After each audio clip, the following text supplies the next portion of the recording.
Bom, vamos aqui a mais um vídeo sem enrolação. Essa situação agora é o seguinte, é uma situação que aqui em Santa Catarina dá problema com alguns registradores. E a minha opinião também, tá? É porque as pessoas querem avocar para elas uma competência que não é delas, não compete a elas perquirir, entendeu? Então é o seguinte, você vai adquirir um imóvel de alguém, então lá consta Zé da Silva, solteiro. Aí você vai adquirir, aí você pega, vai conversar com o Zé da Silva, você pega uma cópia, né, da certidão de inteiro teor dessa matrícula, apresenta ao tabelião de notas, o tabelião de notas vai pedir uma certidão de casamento ou uma certidão de nascimento atualizada para o vendedor, aí quando ele pega a certidão de nascimento, mas você casou, hein? Fala, não, mas eu já me separei. Então pega a certidão de casamento. Aí ele pega a certidão de casamento dele, tá lá, né, averbado o divórcio. Correto? Então, você como comprador, né, você que não tem conhecimento, é uma questão um pouco complicada. Eu não teria problema nenhum, entende?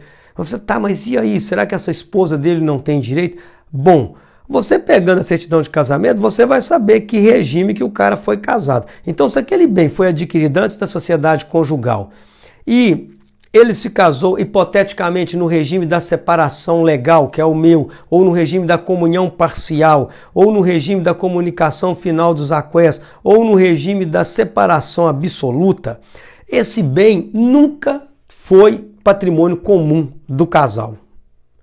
Então, basta que você averbe a separação, entende? Do casal, ou divórcio no caso. Então você teria que averbar o casamento, porque aí é continuidade do registro, tá, gente? Averbar o casamento e averbar a separação, o divórcio. Esse imóvel estaria apto a ser vendido, na minha opinião, tá? Mas há opiniões em contrário, tá? Então, há uma corrente que vai dizer que esse imóvel está em mancomunhão, entende? Se você não for lá e registrar esse divórcio, que na minha opinião é a coisa mais absurda do mundo. O negócio era meu, eu vou ter que fazer um registro e pagar para registrar no meu nome uma coisa que é minha. Não tem o menor sentido. Mas por que eu estou dizendo isso? Porque você pode conversar com o registrador para saber o custo que você terá para fazer a regularização desse bem. Certo? Até que você o torne apto a ser transferido para o seu nome. E haverá registrador que solicitarão, eu preciso pegar o formal de partilha para saber se esse imóvel não ficou para sua esposa. Registrador que não tem conhecimento nenhum, porque é impossível no formal de partilha um imóvel que é patrimônio privado meu ficar para minha esposa num divórcio. Não tem como. No direito brasileiro, não. Por quê? Porque para esse imóvel sair do meu nome e ir para o nome da minha esposa, como ele não era patrimônio comum, só por meio de escritura pública, se o valor dele ultrapassar 30 salários mínimos. E como nós praticamente não temos imóveis com valores abaixo de 30 salários mínimos, só por meio de escritura pública. Então, no divórcio, o máximo eu poderia fazer um acordo com a minha esposa, dizer, olha, eu vou dar esse imóvel para você. Então eu tenho que ir lá no tabelionato depois fazer uma escritura de doação. Se essa escritura de doação não foi registrada, não é problema do registrador. Porque do contrário, toda vez que ele fosse registrar uma escritura de compra e venda, ele tinha que pegar uma certidão de todos os cartórios do país para não saber se tem outra compra e venda daquele imóvel. Então, aquele acordo que eu fiz com a minha esposa lá em Juiz, se eu não quiser cumprir, não tem ninguém que me obrigue a cumprir, a menos que tenha pena. Eu posso pagar a pena e não cumprir o acordo também. Se não tiver pena e eu não cumprir, vai ficar o dito pelo não dito. Então, o fato, o divórcio, não há sentença, há homologação. Entendeu? Então o que for homologado lá, entende? Salvo pensão alimentícia, tá? Que aí decorre da lei, tá? Não tem o condão de obrigar nenhum dos dois. Não obriga nenhum dos dois.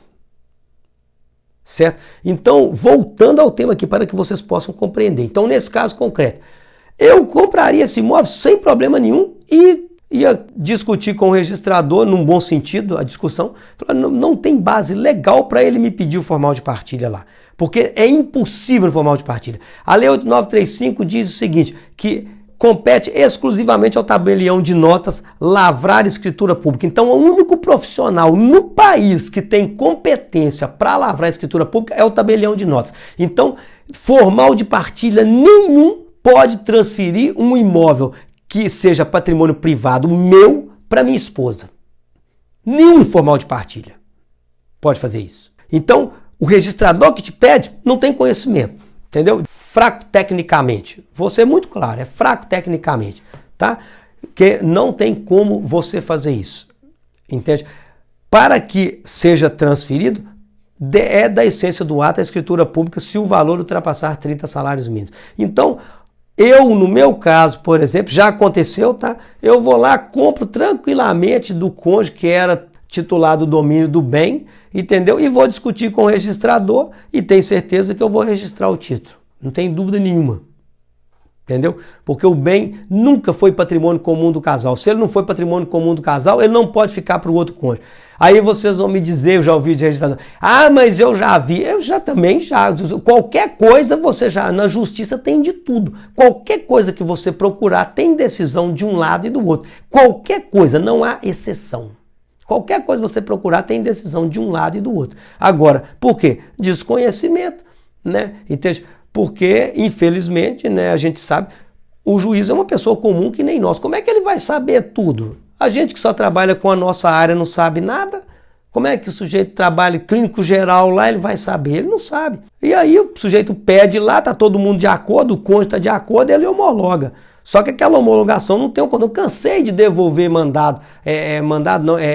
formal de partilha quando eu era registrador. Aí eles iam lá no juiz, o juiz me chamava lá, eu explicava para ele, tá, você tem razão, pronto, acabou. Nunca registrei um que o casal tenha feito um acordo lá e transmitiu um bem. É muito comum transmitir para o filho, entende?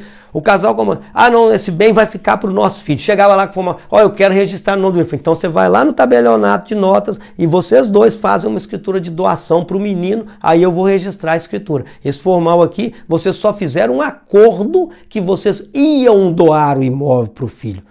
Entendeu? Porque o juiz, embora tenha fé pública, que eu já vi decisão do judiciário falando, se o tabelião tem fé pública, o juiz não tem? Tem, mas não tem habilitação, não tem competência para lavrar a escritura pública, que é da essência do ato a escritura pública. Então o único profissional no país que tem essa competência é o tabelião de notas. E aí eles tinham que ir lá e fazer uma escritura de doação no tabelionato e eu registrava a escritura de doação, ok? Então, a situação é, voltando, né, lá ao início da situação. O que acontece? Lá no início da situação, eu comecei a fazer o vídeo para dizer isso. O sujeito Zé da Silva, né, era solteiro, adquiriu imóvel solteiro, casou-se num regime que não fosse o da comunhão universal de bens, tá? Que se for da comunhão universal, esse bem se torna patrimônio comum, exceto da comunhão universal de bens, correto? Divorciou-se e vai alienar o imóvel para você, sem problema. Você só tem que averbar o casamento, averbar o divórcio, correto? E para que ele possa transmitir o imóvel para você, ok? Então, beleza, um grande abraço. Eu vou fazer um outro vídeo agora falando do inventário.